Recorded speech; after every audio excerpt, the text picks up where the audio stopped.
อ๋อหมดเร็วได้มาอยู่ที่มาที่ทัดเนี่ยครับเนาะนะครับหมดเร็วที่เจ้ามันค่ะเนาะปึ้ง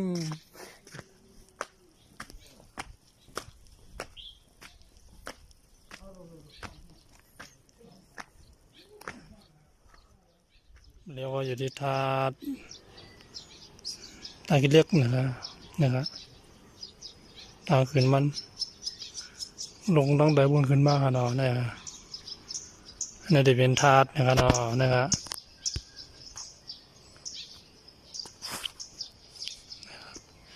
อยู่ในทางคิดเล็กนะครับมาใกล้มาเหลียวมาเหลียวเลยนะครับเนาะ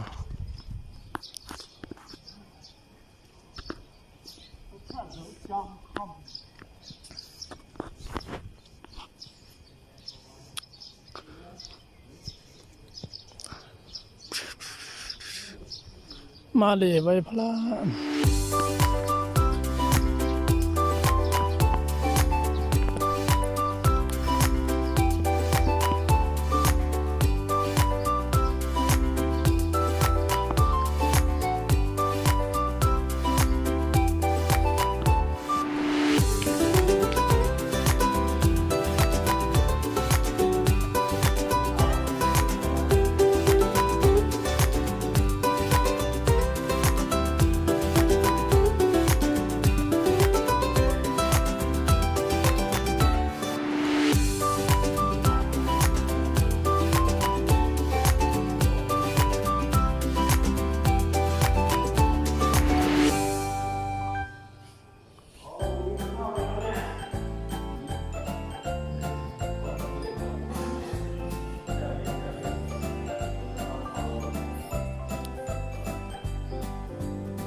มีอาชีพนี่นะ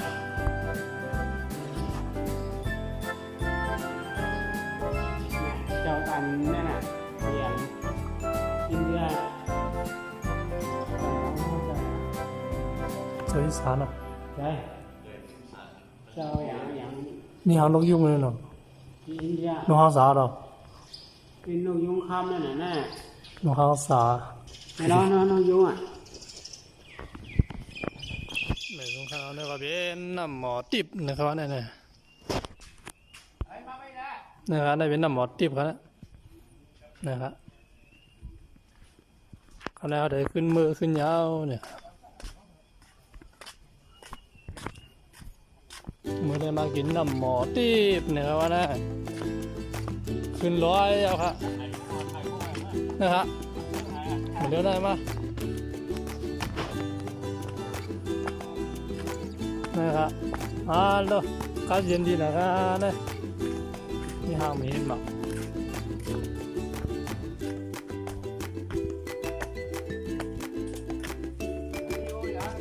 ไม่ขอเป็นศาลาเนี่ยครับนะครับใส่ตาลงเพชรปกใส่แค่พังเนี่ย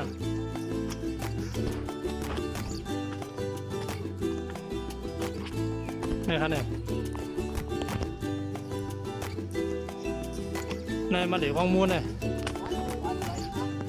ลาได้วงทุนตาคิเล็กเหรอวะฮัลโหลบ่าไม่ก็เขียวดีนะครับเด้อ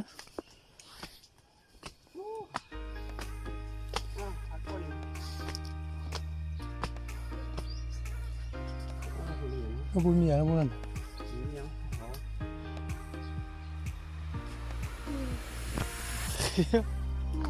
ฮ่า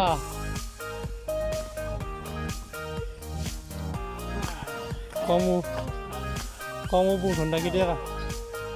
ถึงข้าวยามาดูเขาเลย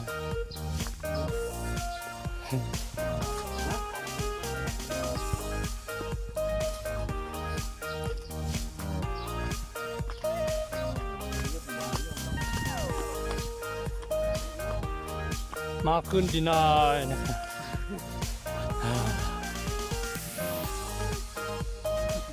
นะครับเราก็มูเลยขนาดนี้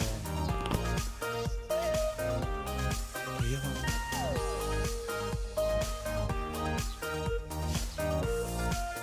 เนี่ยดอกไม้เนี่ย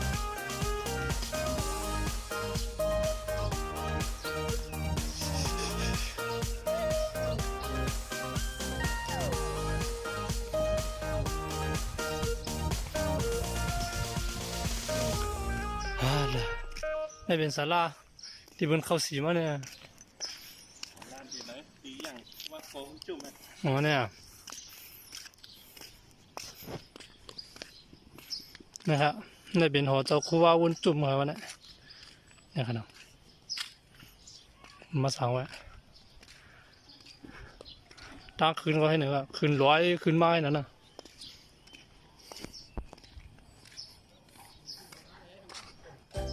นี่ครับนะคืนร้อยมาแล้วพวกนั้นเนี่ยร้อยก็สูงนะ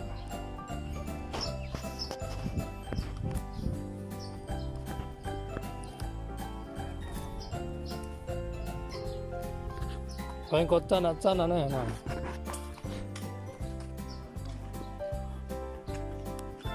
เนี่ยเอาเว้ย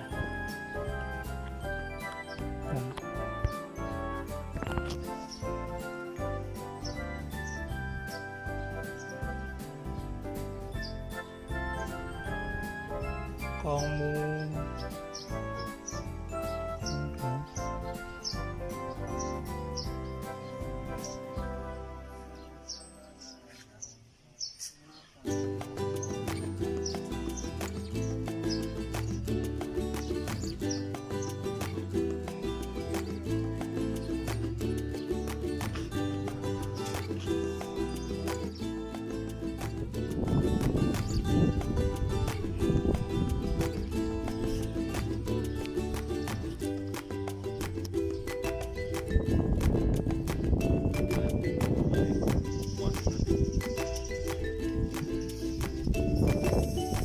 กองมูในหางเรือเนี่ย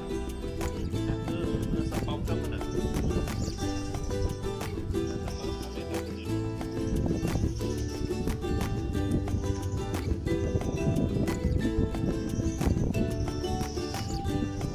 ก็ยินดีแล้วเนาะ